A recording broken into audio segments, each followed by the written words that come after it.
Windows with warped sashes totally mess up your home's insulation and can turn your energy bills into a nightmare, so you gotta fix those sealing problems fast.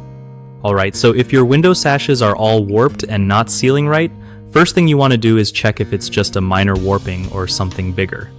Sometimes, a little sanding down or adjusting the sash can help it close tighter without a full replacement. If the wood is rotting or seriously twisted, you might need to replace the sash altogether. Keep an eye out for gaps where air or water sneaks in. That's a dead giveaway, your seals are shot. Weather stripping can be a quick fix to block drafts while you figure out the bigger plan. When you do replace sashes, make sure you pick ones that fit perfectly and are made from durable materials that won't warp again in a couple of years. Also, keep your windows clean and dry so moisture doesn't sneak in and cause warping in the first place. If you're not super handy, calling in a pro early can save you a ton of hassle later on.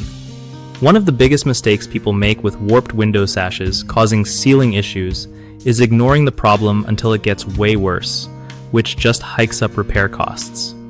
Fix it early by checking your window seals regularly and doing small fixes like weather stripping.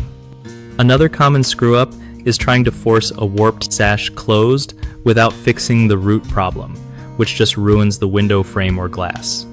Instead, either adjust the sash carefully or swap it out. The third mess-up is using cheap replacement parts that warp again quickly. Always go for quality materials and proper sizing to keep drafts and leaks at bay.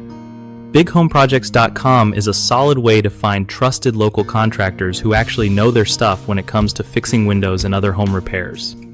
It also helps contractors connect with homeowners who need real help, making the whole repair process way less stressful for everyone.